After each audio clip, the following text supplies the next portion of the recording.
Olá, alunos e alunas. Bom dia a vocês, boa tarde ou boa noite. Estamos aqui começando mais uma videoaula. No início desta videoaula, eu vou trazer para vocês uma situação-problema.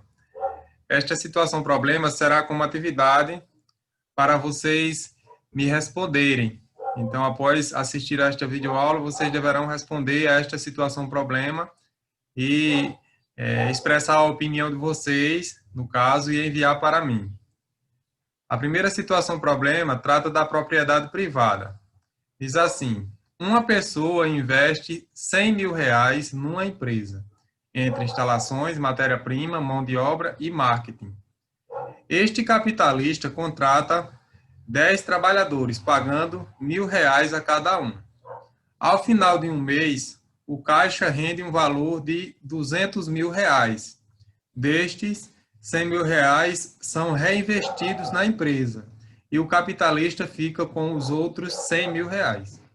Então ele compra um carro muito bonito por R$ 80.000. Pergunta: este carro é dele? Então vocês deverão expressar a opinião de vocês em relação a esta problemática. Vamos então para a temática de hoje. Bem, pessoal, o assunto da aula de hoje é o socialismo, e que para algumas pessoas pode ser também o comunismo. Então, apesar de existir uma diferença entre socialismo e comunismo, onde o socialismo seria uma das fases até se chegar ao comunismo. Então, vamos falar sobre o contexto histórico, ou seja, quando é que surge o socialismo. Lembrando que o socialismo, ou o comunismo, como é chamado por algumas pessoas, é uma temática que tem sido bastante discutida nos últimos anos. Foi uma temática muito presente na eleição aqui no Brasil, de 2018. Também foi uma temática muito presente na eleição dos Estados Unidos, já nesta semana passada. Então, é uma temática que está em alta, a questão do socialismo ou do comunismo, como algumas pessoas costumam chamar, tá certo? Então, é importante que a gente possa refletir sobre este assunto para ter uma opinião embasada em conhecimentos, para a gente não estar simplesmente chamando alguém de comunista ou dizendo que vai ter um comunismo, que vai instalar a ditadura, sem saber realmente, sem ter propriedade naquilo que a gente está falando. Então, primeiramente, vamos estudar o contexto histórico de surgimento do socialismo ou do comunismo. Contexto histórico. Em reação aos efeitos das crises sociais relacionadas à Revolução Industrial, surgiram correntes de pensamento que propunham transformações sociais e a construção de um mundo mais justo. Então, a gente já estudou nas aulas anteriores, quando a gente estudou a Revolução Industrial, de que maneira a Revolução Industrial ela afetou os trabalhadores. De que maneira a Revolução Industrial ela trouxe consequências negativas para a vida dos trabalhadores. De que maneira esses trabalhadores passaram a ser cada vez mais explorados. Então, com jornadas de trabalho muito longas, com um trabalho num ambiente insalubre, um ambiente inseguro, e recebendo salários muito baixos também, que os forçavam cada vez mais a ter que trabalhar muito mais para poder sobreviver. Então, este é o contexto histórico em que ocorre, surgem essas teorias do socialismo. Então, essa imagem que eu já mostrei para vocês na outra videoaula, onde mostra aqui a casa, né, de um burguês, a residência de um burguês, em contraste aqui com a residência de um operário, naquele contexto do início lá da Revolução Industrial. Então, existia uma desigualdade social muito grande e os trabalhadores, eles tinham uma carga de trabalho muito pesada e recebiam salários muito baixos e viviam em condições muito realmente miseráveis mesmo, né? Condições de vida muito baixas. Então, a gente vê ultimamente, né, nos dias de hoje, apesar de a gente não poder dizer que a relação entre trabalhador, né, e o empregador seria uma relação exatamente justa, mas não é tão degradante quanto era no contexto de surgimento dessas teorias do socialismo ou do comunismo. Então, só para a gente entender em que momento é que surge a teoria. E se essa teoria se aplica hoje, aí é outra discussão. Porém, hoje a sociedade também está bastante desigual. Então, aqui tem essa informação: 1% da população global detém mesma riqueza dos 99% restantes. Isso aqui é um estudo aqui, divulgado pela BBC em 2016. Então, você falar assim, 1% da população global detém mesma riqueza dos 99% restantes. Uma coisa assim, parece... Peraí, mas o que é que isso quer dizer? Isso quer dizer que uma pessoa só teria riqueza por 100 pessoas. Então, para isso ser justo, para 1% da população ter a riqueza de 99%, seria necessário que esse 1% trabalhasse pelos 99%. Seria como uma pessoa trabalhar por 100 pessoas, para que isso fosse justo. Então, não tem condições de uma pessoa trabalhar por 100 pessoas, não é? Só se essas 100 pessoas não trabalhassem, né? E, na verdade, o que ocorre é realmente o inverso, né? Quem está trabalhando, de fato, são os 99% restantes, né? Assim, generalizando esta situação. Então, é em meio a estas crises, a esta alta desigualdade que existia lá na Europa, no início da Revolução Industrial, que surgem estas ideias, surgem pensadores para tentar entender, compreender de uma forma mais generalizada, mais sistematizada, esta relação e como resolver esta situação de desigualdade, para construir, no caso, uma sociedade mais justa. Surgiram muitos pensadores nesse contexto que explicaram esta relação, a questão da desigualdade, da riqueza, da pobreza, mas os que mais se destacaram e que tiveram um impacto muito maior no mundo, naquele momento, e inclusive no mundo atual, foram Karl Marx e Friedrich Engels, que eles lançaram o Manifesto Comunista. Então, quando a gente fala a questão socialismo e comunismo, é interessante a gente pensar que Marx e Engels, eles não lançaram o Manifesto Socialista, eles lançaram o Manifesto Comunista. Então, é comunismo mesmo, né? O socialismo seria uma das etapas para se chegar ao comunismo, que é a ideia, o ponto final seria se chegar ao comunismo. No Manifesto Comunista, publicado em 1848, Karl Marx e Friedrich Engels esboçaram as proposições e postulados do que chamaram de socialismo científico.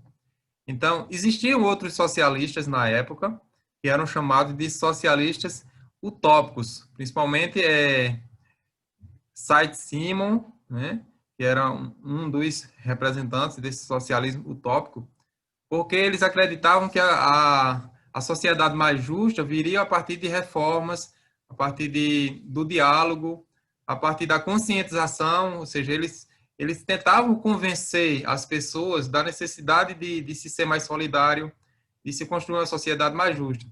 Mas será que essas pessoas iriam se convencer mesmo? Então, para Marx e Engels, isso era uma ilusão. As pessoas não iriam ser convencidas disso, de que precisavam ser mais solidárias e repartir com o próximo.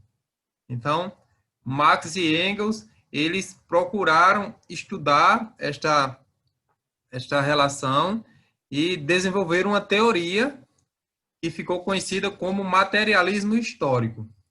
Então, para esta teoria, ele dizia que a história, o que levava às mudanças da história eram as condições materiais. Era a busca pelos meios de sobrevivência, como a alimentação, a vestimenta, a moradia, era a busca pelos meios de sobrevivência que levavam as pessoas a instituir mudanças na sociedade. Então, por isso era chamado de materialismo, porque eram as condições materiais que geravam as mudanças na história. E esse materialismo histórico, ele também era chamado de dialético, porque, no caso, era a partir de contradições, né? Quando uma coisa se contradizia a outra, e aí acontecia uma síntese. Então, você tinha uma tese, aí viria uma antitese, e daí surgiria a síntese, e a história iria se movimentando nesse movimento dialético. Então, era um materialismo histórico dialético. Só para dar um exemplo, como a gente já estudou na outra videoaula sobre o desenvolvimento da manufatura, da maquinofatura, então vamos dizer que existia uma tese que era o sistema artesão, né? O sistema de produção artesanal. Isso era a tese. Aí veio uma antitese, ou seja, que esse sistema não estava dando mais conta da demanda, né? Ou seja, o aumento da demanda, e que esse sistema artesanal não estava dando conta mais, então isso foi uma antitese a esse sistema artesanal. Aí dessa antitese, aí surgiu a manufatura, que foi uma síntese. Outra coisa importante nesse pensamento de Marx e Engels era em relação à infraestrutura e superestrutura. Infraestrutura são as condições materiais, os meios de produção, a alimentação, a moradia, é tudo aquilo que é material, tudo aquilo que os seres humanos constroem de material. E a superestrutura é tudo aquilo que os seres humanos constroem de simbólico, de cultura, ou seja, religião, os conhecimentos, ciência, a política. Então, tudo aquilo que é cultura, que é simbólico, que é de ideia, idealista, faz parte da superestrutura. E aí, para Karl Marx, a infraestrutura era que determinava a superestrutura, ou seja, eram as mudanças nos meios materiais que iria trazer mudanças no mundo das ideias. Então, este era o pensamento também do materialismo histórico, onde a infraestrutura determinaria a superestrutura. Então, você mudando a forma de produzir, mudando o meio de produção, você iria mudar a forma de as pessoas pensarem. Um outro conceito interessante aqui nesse contexto do comunismo é a luta de classes. Vamos entender esse conceito. Para Marx, a história de toda a sociedade é a história da luta de classes, ou seja, que sempre existia um conflito que fosse velado, ou seja, ideológico, ou que fosse aberto, um conflito de verdade mesmo, entre as classes. Então, por exemplo, no caso aqui da Revolução Industrial, as classes principais eram a burguesia, que eram os donos dos meios de produção, e o proletariado, que era quem estava lá trabalhando, os operários. Então, existia uma disputa entre essas classes, existia um conflito de interesse entre essas classes. Que conflito era esse? O burguês, o interesse dele é em lucrar cada vez mais, não é isso? O burguês, ele tem uma fábrica para querer lucrar cada vez mais. Só que para ele lucrar, ele vai ter que explorar cada vez mais a força de trabalho do trabalhador. Uma carga horária mais alta, menos condições de trabalho, salários mais baixos. Então, quanto menos ele gastar com o trabalhador, ele vai lucrar mais. Então, esse é o interesse do burguês. Já o trabalhador, ele quer ter um salário melhor para ele viver melhor, ele quer trabalhar mais pouco para ele poder repousar mais. Então, isso é um conflito entre essas duas classes, entre a burguesia e o proletariado. Uma outra coisa interessante, um outro conceito importante neste contexto é o conceito de mais-valia. Vamos entender este conceito. O que seria mais-valia no conceito marxista? Vamos dizer que durante o mês um trabalhador, com o seu trabalho, ele produz bens que vai gerar 3 mil reais, vamos dizer assim, como exemplo. E aí esse trabalhador recebeu 1.000 reais. Então, esses R$ 2.000 que passou do seu trabalho é que Marx chama de mais-valia. E essa mais-valia fica com o burguês, com o dono da indústria ou da empresa. Então, é isso que Marx chama de mais-valia. É uma parte do trabalho do trabalhador que ele não recebe, que fica para o empregador. E dentro dessa luta de classes, onde esse conflito de interesses aí entre o burguês e a classe proletária, como é que seria se resolver? Então, para Marx, não existiria uma outra solução. Ele foi meio profético. Marx, ele profetizou na história. Ele disse que o final disso não iria ser outra coisa, iria ser a Revolução Socialista.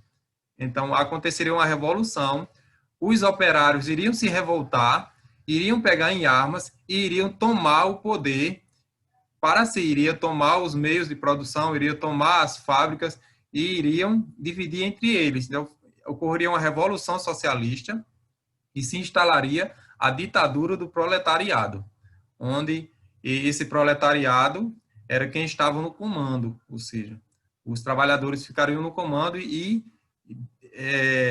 acabaria com a propriedade privada, ou seja, ninguém seria mais dono de nada, todas essas propriedades seriam da coletividade, ou seja, de todos os trabalhadores, e também toda a produção seria dividida entre esses trabalhadores.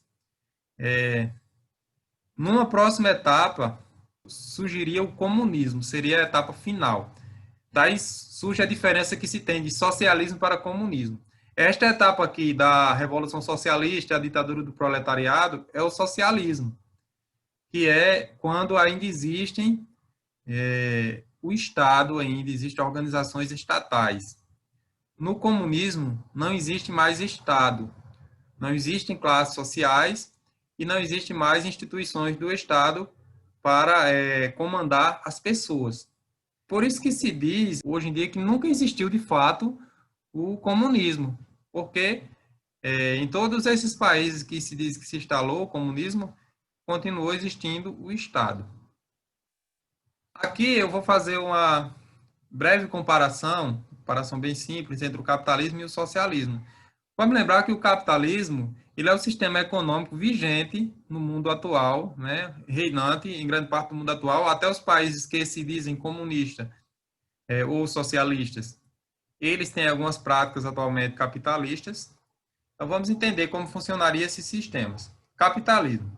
Aqui é a imagem, os trabalhadores, o dono da empresa. Trabalhamos para ele, que é o dono da fábrica. Então, isso na visão, né, de Marx e Engels. Então, esses trabalhadores estão revoltados, eles não estão trabalhando com muito gosto, porque eles estariam trabalhando para uma outra pessoa. Aqui, esses trabalhadores trabalhando todos felizes, essa fábrica pertence a toda a sociedade. Trabalhamos para nós mesmos. Isto seria a ideia do socialismo. Então, vamos ver alguns conceitos aqui. No capitalismo existe a propriedade privada, ou seja, as pessoas podem ter coisas, podem ter terras, podem ter carros, podem ter uma empresa. Então, a propriedade ela é privada, ela é de uma pessoa. Cada pessoa tem o direito de possuir alguma coisa. No socialismo não existe propriedade privada. A propriedade ela é coletiva. Então, tudo é da coletividade. No capitalismo, o proletariado trabalha para a burguesia. Ou seja, naquele sentido de que uma parte do trabalho do trabalhador, lá do operário, ele vai ser convertido para o dono da empresa, que é o que chama de mais-valia. Já no socialismo, o proletariado trabalha para a sociedade. Então, isso quer dizer que o fruto do trabalho dos operários no socialismo é dividido para a sociedade. No capitalismo, o objetivo da economia são os lucros para a burguesia. Então, a burguesia ela vai sempre querer ter o lucro. O objetivo final é que a burguesia lucre. E aqui o objetivo da economia é o bem-estar da sociedade. E no capitalismo aqui, a economia é baseada no mercado. Ou seja, a livre iniciativa do mercado, o livre comércio, as leis do mercado, não existiria um controle por parte do Estado.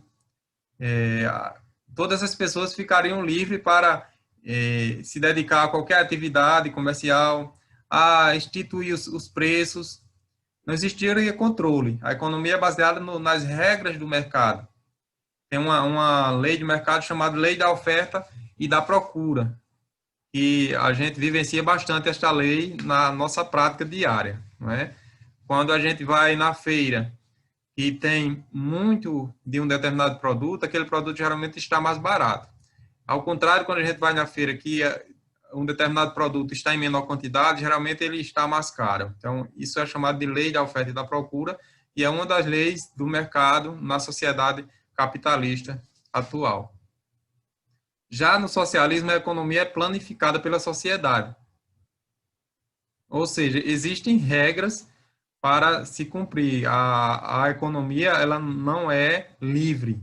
Ela é feita a partir da planificação, ou seja, é planejada e existem regras. Não pode se investir em qualquer coisa, não pode se comercializar qualquer coisa, não pode se comercializar por qualquer preço.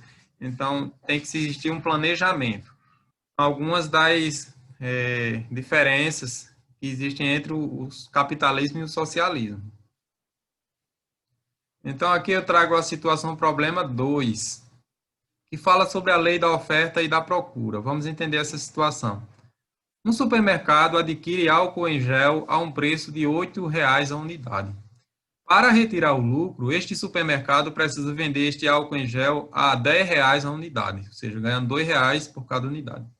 No início da pandemia do novo coronavírus, cresceu assustadoramente a procura por álcool em gel. Então, o supermercado aumentou o preço deste produto para R$ 30,00. A pergunta é a seguinte: é justo aumentar o preço dos produtos apenas porque a procura aumentou? Aí vocês respondem a esta pergunta e envia para mim. Por fim, vamos ver algumas críticas que são feitas ao socialismo. Primeira crítica: instituído a partir de ditaduras. Então, esta talvez seja a principal crítica que se faz ao socialismo ou ao comunismo, como é mais chamado, é que é instituído a partir de ditaduras. E Karl Marx, lá no Manifesto Comunista, ele deixou claro que seria sim instalada a ditadura do proletariado. Então, não está errado pensar que o comunismo ou o socialismo ele se institui através de ditaduras. Por que ele não se institui sem uma ditadura? Porque as pessoas não aceitam dividir, abrir mão dos seus bens voluntariamente. Então, para que eles abram mão, realmente só uma ditadura. Era isso que Marx criticava em alguns filósofos da época, que achavam que iam conseguir conscientizar os capitalistas a serem mais benevolentes e a dividirem os seus bens. Então, Marx sabia que só iria acontecer uma sociedade sem classe a partir da ditadura do proletariado. Para mim, nenhuma ditadura ela é boa, porque toda ditadura ela elimina pessoas. Então, não acho justo uma ditadura, nem que seja para instituir uma sociedade sem classe. Também não existe liberdade individual. Ou seja, se é uma ditadura, as pessoas não têm liberdade para fazer, para se desenvolver. Não existe também liberdade de expressão, em muitos casos. Não existe a liberdade de você comercializar o que você quiser, comprar o que você quiser, ou possuir alguma coisa. Você não pode possuir nada que não existe propriedade privada. Certo? Outra crítica é que é ineficiente, ao contrário do capitalismo. Então, isso é uma crítica muito contundente também, que ele diz o seguinte, que as pessoas, como não existe nenhuma perspectiva de que você possa enriquecer, então as pessoas não, para que se esforçar se eu não vou nunca ser mais do que eu sou, se eu vou sempre ter as mesmas coisas. Então, as pessoas entendem que o capitalismo ele é eficiente porque as pessoas trabalham mais, se esforçam mais, porque eles têm a capacidade de adquirir. Quem trabalhar mais, consegue mais. Então, isso é uma também das visões, aí, das críticas que se faz ao socialismo. Outra crítica. os trabalhadores não trabalham para si, mas para sustentar o Estado, ou seja, governos. E isso aí é muito interessante porque se a gente vê esses sistemas políticos aqui, a gente está vendo aqui Fidel Castro, aqui Xi Jinping da China, aqui Kim Jong-un, né, lá da Coreia, e aqui Stalin, né, que é um mais antigo, né, lá da União Soviética. Então, a pergunta que eu faço é a seguinte: se o socialismo ele buscar uma sociedade sem classe, uma sociedade igualitária, então eu pergunto: será que todas as pessoas lá desses países eles tinham as mesmas condições de vida desses líderes, tinham essas mesmas roupas, comiam as mesmas comidas, moravam nas mesmas casas, né? Será que eles viviam dessa mesma forma? Então, aí é onde vem essas críticas que se fazem e se diz que nunca se chegou de fato ao comunismo, a uma sociedade sem classe, a uma sociedade igualitária. Essas ditaduras que existem, chamadas de comunistas ou de socialistas, os trabalhadores trabalham também para sustentar esses estados totalitários, esses estados onde existem ditaduras. Outra coisa também é que as pessoas não são felizes no socialismo, pois não podem sonhar com uma vida melhor. Então, algumas pessoas entendem que o socialismo ele não faria as pessoas felizes, porque seria inerente ao ser humano essa vontade de sonhar, essa vontade de querer adquirir mais. E, no caso, o socialismo, ele inibe você poder se desenvolver e poder ter algo a mais. Então, finalizando esta videoaula, que eu fiz para vocês conhecerem um pouco mais sobre o socialismo ou o comunismo, eu gostaria de dizer que eu não concordo, eu particularmente, como professor também, não concordo com a doutrina comunista, que todas as pessoas devem ter as mesmas condições de vida, porque as pessoas elas são diferentes. Então não tem como, se você é diferente de outra pessoa, você ter a mesma condição de vida de outra pessoa. Não concordo que seja instalada uma ditadura, seja ela de qual modelo for, seja do proletariado, seja uma ditadura de direita, de esquerda, de coronéis, de militares, seja de que for. Não sou a favor de ditadura porque sou a favor da democracia, da liberdade de expressão. O que eu acho interessante, que fica para mim, dessa reflexão que a gente faz sobre as contradições do capitalismo, principalmente a desigualdade social e a injustiça que esse sistema representa, é que a gente possa buscar formas mais equilibradas de viver, que a gente possa diminuir essa desigualdade, buscar meios para diminuir a desigualdade, mas que não necessariamente passe por uma ditadura comunista, tá certo? Então, fica aí essa reflexão para vocês e obrigado pela atenção. E não esqueçam de responder as duas situações de problema e enviar para mim depois.